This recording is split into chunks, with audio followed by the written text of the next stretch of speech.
At ayan, welcome back po sa ating YouTube channel. At kung mahilig ka po sa mga ganitong video sa aming pamamana, ay huwag niyo pong kalimutang mag-subscribe at ipin nyo na rin ang notification bell para maging updated po kayo sa mga video naming ilalabas. At sa mga gusto pong magpa-shoutout ay mag-comment lang po kayo sa comment section. Ayan, at kasama po natin ngayon ay mga taga Castillo at taga Antipolo.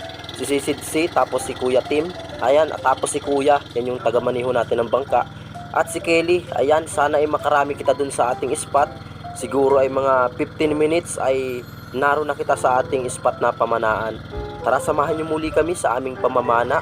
Sana ay makarami tayo at sana ay makabenta rin tayo. Tara na, let's go, let's dive. At nandini na nga ni kita sa ating spot na pamanaan at may isa agad-agaw pansin sa aking isang halamang dagat din. Talaga namang napakaganda nito at napaka-healthy niya. Sana ay yung mga espero natin dyan ay pakiingatan natin yung ating karagatan. Nang sa gayon ay marami pa tayong mahuling isda at nang sa gayon ay maraming maging tirahan yung ating mga isdang apanain. Ayan, at dini ay may nakita tayong binumano nating isdang apanain. Isa pala itong danggit. Ayan, nakasandal maigi dun sa bato. Ayan, ayos. Good size na kaya apanain na natin. Pwedeng na rin itong pang ulam.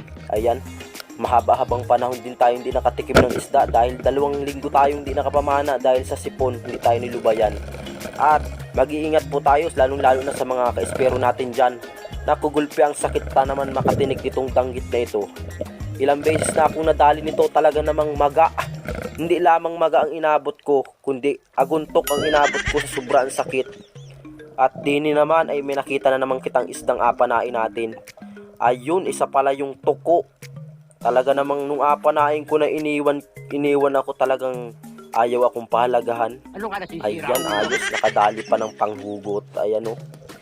Nung pinana ako, kala ko ay tinama. Nakatutok naman, ayun, tingnin naman ang gawa niyan. Iniwan kita sa ere. Ayan. At dini, at mag-move on na tayo dun sa tuko na yon. At dini, may nakita naman akong isang, hindi man yung lalong ang apanain natin dyan. Yung isang kanuping sana, kaso nga nilang ay lumipat ng pisto. At dini natin sinilip sa kabilang butas. At ayun, nandun pala siya pumunta. Buti at di man lang nagpakabasuksok dun sa ilalim ng bato. Kung sumuksok sa bato yon, hindi na natin makikita. Sayang din ito. Napakasarap pa namang pang-ulam nito. Talaga namang ito yung mga first class na isda. Talaga namang ng pagkamahal ng kilo nito dito sa amin. At dini naman ay may nakita na naman akong isdang apanain. Siyempre, ayun, isa pala yung danggit. Gulpe ang nakasuksok maigi dun sa bato. Anong pagkarami pa namang tarom. Talaga namang gulpe ang ingat ko din eh.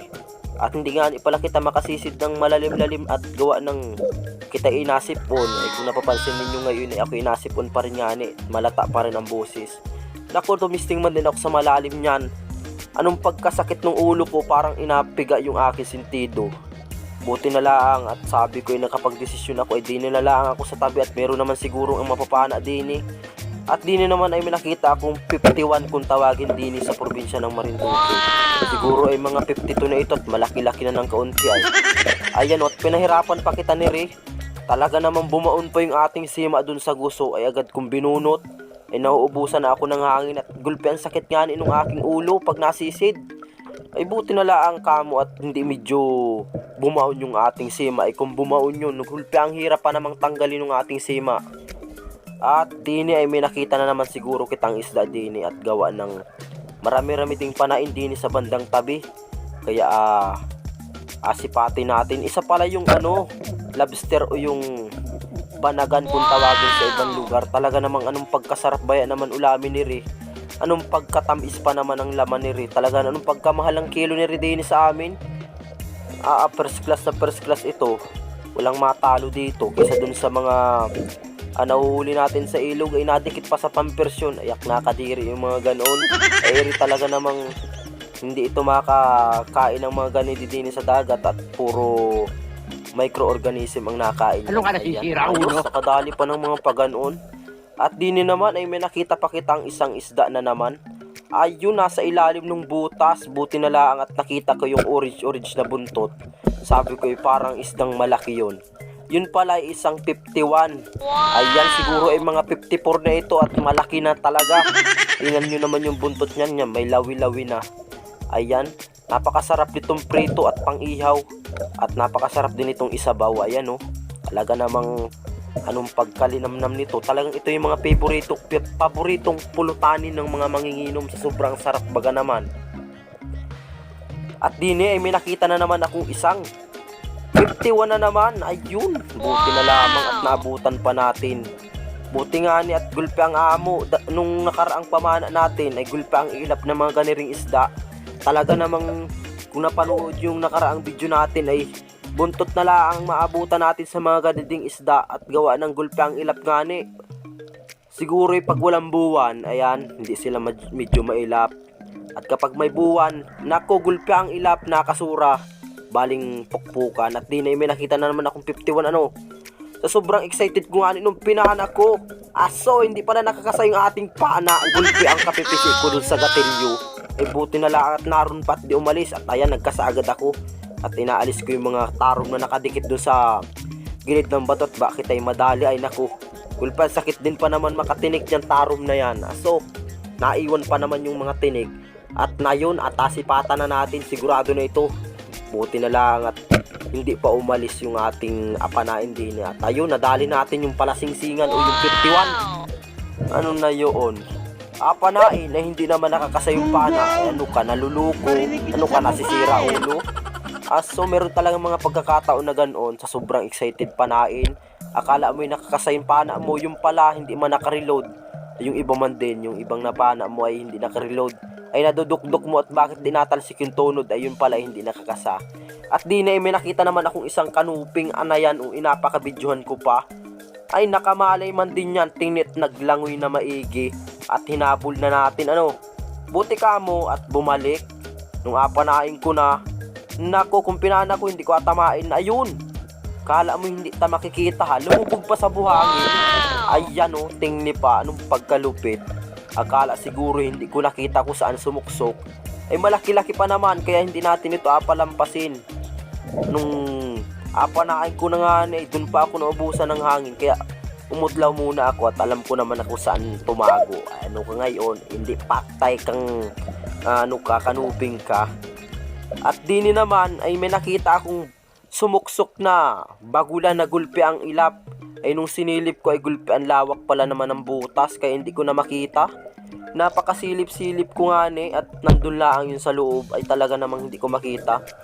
At nilagyan ko na ng banderitas yon, sa sunod ay abalikan ko yun. At dini ay may nakita kitang isang maming o triple-tailed wrasse. Oh, no! Bawal itong ulihin kaya pass tayo dyan. Baka naman sa iba pinapana yan. Ayan, bawal yan. At dini, at may nakita tayong karilaw kung tawagin dini sa Marinduque. Ayan, ayos. At hindi ko gusto masyado ang lasa nito dahil naiibahan ako sa lasa. Parang lasang lupa kapag aprituhin mo. Maganda dito ay sinabaw. At may luya, ayan, para hindi malasa yung kanyang lansa. At dini ay may nakita akong isang hinog o yung balanginin.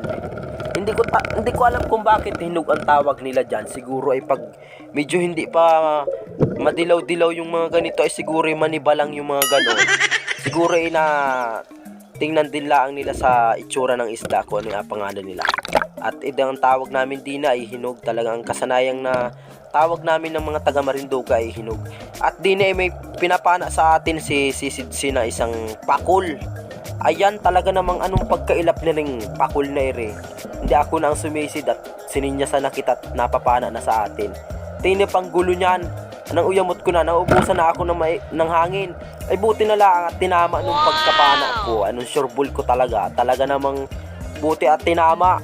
Sa sobrang kapal ng kanyang balat ay hindi man lang lumampas yung ating tunod. At matanggal na nga ni Iri at agad akong umibabaw at kinuha ko agad yung tunod ko. At matanggal na nga ni at dinampot ko na agad at sayang din ito siguro yung mga nasa mahigit 1 kilo naman ito. Anong pagkasarapan namang ihawin itong mga ganitong isda. Ito yung mga kadalasang makikita sa mga talipapa, sa mga nabinta. Talaga nang mabinta ito sa mga maglalasing. Ayan. Talaga naman anong pagkasarap baga naman ng laman nire, parang karne ang laman, sa sobrang sarap ay parang karne ng kanyang laman. Ayan o, pag pang inihaw talaga ay the best yan sa inihaw. Talaga namang said, pati sipsip, pati mata, sipsip, ay naku, sayang yan ay. At din ay may nakita tayong mga manitis. Ayan, napakarami nilang nahuhuling manitis ng mga kasama natin. May labas na manitis, kaya sana ay makarami pa tayo ng manitis na mahuli din at gawa ng para may pangbinta man lang kita ay 2 linggo kitang walang kita ay gawa ng perwis yung sipon, tapos medyo nilagnat pa kita, ano nang tagal ko man din bago makapamana. At di na may nakita na naman ako isang manitis man din nasa ilalim ng butas. Anong pagkalalim ng pisto ng mga manitis yun, pag mga ganiring malalaki na, iubaka na ang tawag namin din sa mga ganiring isda. Anong pagkasakit nga nung aking ulo, pilit na akong paibabaw at anong sakit talaga, talagang parang inapiga yung aking sentido kapag masisid ng malalim. Ay, hulpi, ang hirap talaga. Pinilit ko lang ang aning mamana ngayon at wala kaming maulam. Tapos pag mabili ka pa ng isda din ay gulpi, ang mahal ng isda. Ay nakubuti pang mamana para tayo ay libre sa pangulam at makabawas-bawas tayo sa ating mga gastusin sa araw-araw. At din may nakita na naman ako isang manitis na naman. Lumabas dun sa kanyang lungga at pinana ko man din. Tinama naman, kaso nga nila ay nalabit. At din hindi ko na nabidyohan yung ating pagkapana. At pinana ko na para sureball lang itong pang-ulam. At sayang din naman yung mga nakakawala, ay mamamatay din naman yun. Pag mga magagandang tama ay mamamatay din. Maabutan din dun ng kamatayan niya. Kaya sayang kapag hindi natin nakita. At din may nakita akong isang pugita. Ang kita lang sa kanya yung panghinga, tapos yung pandikit niya.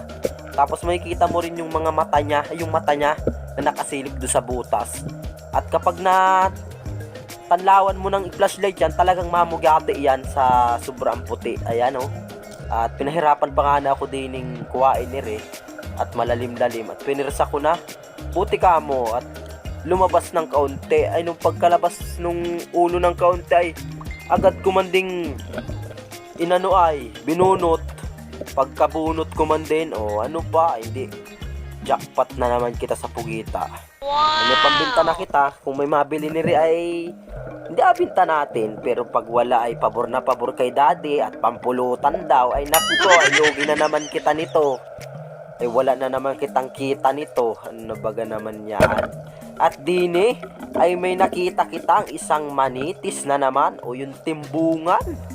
Abaw naman, pag mga ganiri karaming panain ay talaga namang hindi ka man lamang atabla ng lamig. Kahit wari magyilo-yilo pa yung ungos mo sa sobrang lamig, kung ganiri man laang ang mga papanain. At yun na pala yung ating huling pinana. At dini ay yung unang tumabi ay si Seron o sa CCTV. Ayan anong gaganda nung kanyang huli. Talaga namang parang pinili sa ilalim.